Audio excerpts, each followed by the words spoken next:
राष्ट्रपति भवन में राज्यपाल कॉन्फ्रेंस को संबोधित कर रहे हैं राष्ट्रपति रामनाथ कोविंद। आगे बढ़ते हैं, बात करते हैं रेसलर निशा की। निशा को न्याय कब?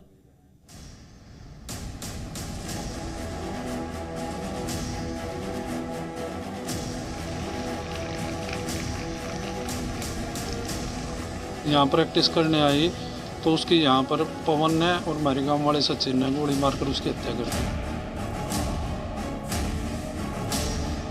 पहले तो मेरी चाची को गोली लगी, फिर वो लड़का भाग लिया तो उसके पीछा करते हुए उन्होंने नहर पार करने के बाद उसको भी गोली मारकर हत्या कर दी।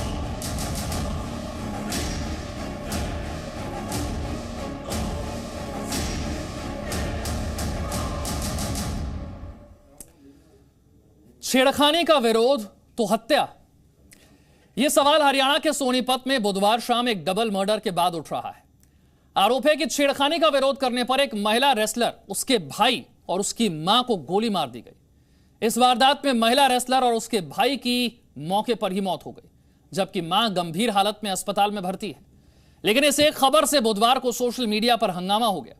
हंगामा इसलिए क्योंकि जिस महिला रेसलर की मौत हुई उसका नाम था निशा दहिया। खबर के सामने आने के बाद कई लोगों ने सोचा कि यह नेशनल रेसलर निशा दहिया है और तेजी से इस खबर को शेयर किया जाने लगा। हालात यह हो गए कि नेशनल रेसलर निशा दहिया को सोशल मीडिया पर आकर खुद कहना पड़ा कि वो ठीक है। देखिए, रेसलर की हत्या में अब तक क्या हुआ है, अपडेट क्या है, आपको बताते हैं। सोनीपत की रेसलर निशा दहिया की हत्या की गई है। निशा के भाई की भी गोली मारकर हत्या कर दी गई। इस हमले में निशा की मां गंभीर रूप से घायल हो गई है। सबूत मिटाने के लिए आरोपी सीसीटीवी की डीवीआर उखाड़कर अपने साथ ले गए हैं। निशा की मां ने आरोप लगाया है कि छेड़खानी का विरोध किया गया तो हत्या कर दी गई। पहले निशा को मारा, फिर भाई को गोली मार दी गई। यह उनके रिश्तेदार की तरफ से बताया गया। जो कुश्ती एकेडमी है उसके संचालक पवन पर हत्या का आरोप लगा है। पुलिस ने पवन समेत 4 लोगों पर केस दर्ज किया है और गांव के लोग काफी गुस्से में हैं और गुस्साए लोगों ने इस एकेडमी में आग लगा दी। रेसलर निशा के पिता श्रीनगर में सीआरपीएफ में तैनात हैं। निशा के पिता को हत्या की सूचना दे दी गई।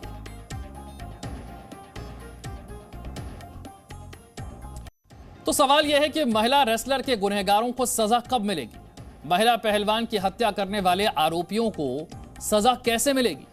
जी न्यूज ने महिला रेसलर के इंसाफ के लिए यह मुहिम छेड़ी है ताकि आरोपियों को जल्द से जल्द सजा मिल सके। जान लेते हैं कि महिला रेसलर की हत्या पर अब तक का अपडेट क्या है। जैसा कि हमने आपको बताया, निशा की मां ने कुश्ती एकेडमी के संचालक पर छेड़खानी का आरोप लगाया है। जो संचालक है पवन, निशा को कई दिनों से परेशान कर रहा था। निशा दहिया के विरोध पर संचालक ने उसे गोली मार दी। 3 साल से निशा इसी कुश्ती एकेडमी में प्रैक्टिस कर रही थी। इसका संचालक पवन और उसका साथी सचिन, जिसने गोली मारी है। कल सोनीपत में महिला रेसलर और उसके भाई की हत्या की गई। यह कल की घटना है। आरोपियों ने महिला रेसलर की मां को भी गोली मारी है और जो मां है वो घायल हालत में अस्पताल में भर्ती हैं। उनका इलाज वहां पर चल रहा है। और इस केस को लेकर निशा के रिश्तेदार का कहना क्या है वो आपको सुनवाते हैं। मेरी सिस्टर 5 साल से रेसलिंग में प्रैक्टिस करने आती थी। वो यहाँ ऑल इंडिया यूनिवर्सिटी में उसकी 2nd पोजीशन थी। वो यहाँ सुबह शाम दोनों टाइम प्रैक्टिस करने आती थी। तो आज जैसे ही वो सुबह यहाँ प्रैक्टिस करने आई तो उसकी यहाँ पर पवन ने और हमारे गांव वाले सचिन ने गोली मारकर उसकी हत्या कर दी। और फिर हमारे घर पे उस पर चाची के पास फ़ोन कर वो उनको बुलाया कि प्रैक्टिस ख़त्म होगी, अपनी गुड़िया ना है ले जाओ। जैसे ही वे वहाँ आए तो उनके ऊपर भी उन्होंने हमला कर दिया। जिससे पहले तो मेरी चाची को गोली लगी, फिर वो लड़का भाग लिया तो उसके पीछा करते हुए उन्होंने नहर पार करने के बाद उसको भी गोली मारकर हत्या कर दी। ये क्या कुछ इसका कारण रह गया है? कुछ नहीं पता जी, ऐसा कोई कारण नहीं था। अगर ऐसा कोई हमें पता होता, 3 साल से वो गुड़िया यहाँ प्रैक्टिस कर रही थी, हम उसको आना ही बंद कर देते। इस घटना को लेकर पुलिस ने क्या कहा, राहुल शर्मा जो कि एसपी हैं सोनीपत के, उनकी बात आपको सुनवाते हैं। वो यहाँ पर प्रैक्टिस वगैरह करने के लिए आती थी और उसकी और उसके ब्रदर की गोली मार के हत्या करी गई है। यहाँ के जो कोच था उसके और उसके कुछ अन्य साथियों के द्वारा। उनकी मदर के भी इंजरीज हैं जो पीजीआई रोहतक में उपचाराधीन है। राजेश खत्री मेरे सहयोगी जुड़ गए हैं सोनीपत से और जानकारी के साथ। राजेश, कल शाम से लेकर अब तक का जो घटनाक्रम रहा है, जरा सिलसिलेवार तरीके से बताइए, हुआ क्या और अब तक कार्रवाई क्या हुई? जी बिल्कुल, देखिएगा निशा ने बाकायदा कदम रखा था और पिछले 3 वर्ष से एक गांव हलालपुर में कुश्ती का रिहर्सल जो है निशा कर रही थी और उन्होंने बाकायदा मेडल भी जीते थे, नेशनल स्तर पर भी मेडल जीते थे और जो यूनिवर्सिटी जो होती है उनमें भी मेडल जीते थे। और खास बात यह है कि निशा एक अच्छी खिलाड़ी थी और देश में आगे बढ़ने का चांस उनका जो है काफी हद तक था, लेकिन वहां पर जैसे निशा की मां ने बाकायदा पुलिस ने लिखित रूप में शिकायत दी है कि उनकी बेटी के साथ छेड़खानी होती थी और इस वजह से पहले भी कोच जो है उनको, पवन को समझाने की कोशिश की गई थी।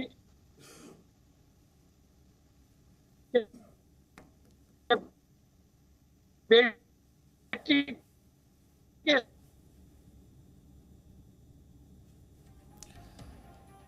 तो फायरिंग में महिला रेसलर निशा को पहले गोली मारी गई, फिर उनके भाई को वहां पर बुलाया गया, उसे गोली मारी गई, मां को गोली मारी गई। मां की तरफ से कहा गया कि छेड़खानी का विरोध किया गया तो विरोध करने पर गोली मार दी गई। मां घायल हैं, उन्हें अस्पताल में भर्ती कराया गया है। अब तक का जो अपडेट है वो एक बार फिर से आपको बताते हैं। सोनीपत की रेसलर निशा दहिया की हत्या की गई है, निशा के भाई की भी गोली मारकर हत्या कर दी गई। इस हमले में निशा की जो मां है वो गंभीर रूप से घायल हो गई हैं। सबूत मिटाने के लिए जो आरोपी हैं वो डीवीआर उखाड़कर अपने साथ ले गए हैं, सीसीटीवी का जो डीवीआर है वो उखाड़कर अपने साथ ले गए हैं। निशा की मां ने आरोप लगाया है कि छेड़खानी के विरोध में यह हत्या की गई, वो छेड़खानी कर रहा था, पहले निशा को मारा, फिर उसके भाई पर गोली चला दी गई। ये निशा के रिश्तेदार की तरफ से बताया गया। जो अकेडमी का संचालक है पवन और उसके साथियों पर आरोप लगाया है, केस दर्ज किया गया है। पवन समेत 4 लोगों पर यह मामला दर्ज किया गया है। पवन जो है वो इस कुश्ती अकेडमी का संचालक है। गांव के लोग काफी गुस्से में हैं, गुस्साए लोगों ने अकेडमी में आग लगा दी।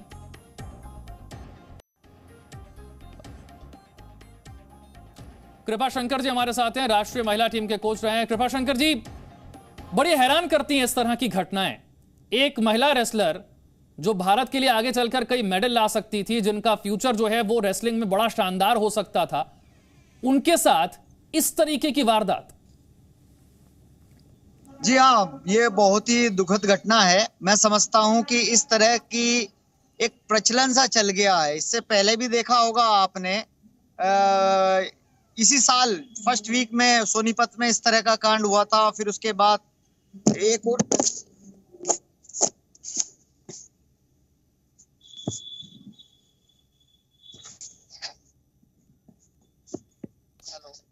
कृपा शंकर जी से एक बार फिर से हम संपर्क करते हैं। लेकिन देखिए, निशा की जो मां है उनकी तरफ से कहा गया है कि पवन जो है वो छेड़खानी करता था, इसी बात का विरोध किया गया और विरोध करने पर गोली मार दी गई। सोनीपत पुलिस जो है उसका कहना है कि निशा 3 साल से इसी कुश्ती अकेडमी में प्रैक्टिस कर रही थी। सवाल यही उठ रहा है कि अचानक ऐसा क्या हुआ कि गोली मार दी गई। न सिर्फ निशा को गोली मारी गई, उसके बाद घर वालों को फोन किया गया, उसके भाई को वहां पर बुलाया गया, भाई को बुलाकर वहां पर गोली मार दी गई, मां को गोली मार दी गई। गनीमत रही कि उनकी मां इस घटना में उनकी जान बच गई। वो घायल हैं, उन्हें अस्पताल में भर्ती कराया गया है। उनकी तरफ से शिकायत दर्ज कराई गई है। उनकी तरफ से बताया गया है कि छेड़खानी की गई थी और जब छेड़खानी का विरोध निशा की तरफ से किया गया तो गोली मार दी गई। न सिर्फ निशा को गोली मारी गई बल्कि उसके भाई को बुलाकर उन्हें भी गोली मार दी गई। 3 साल से इसी कुश्ती अकेडमी में प्रैक्टिस कर रही थी निशा।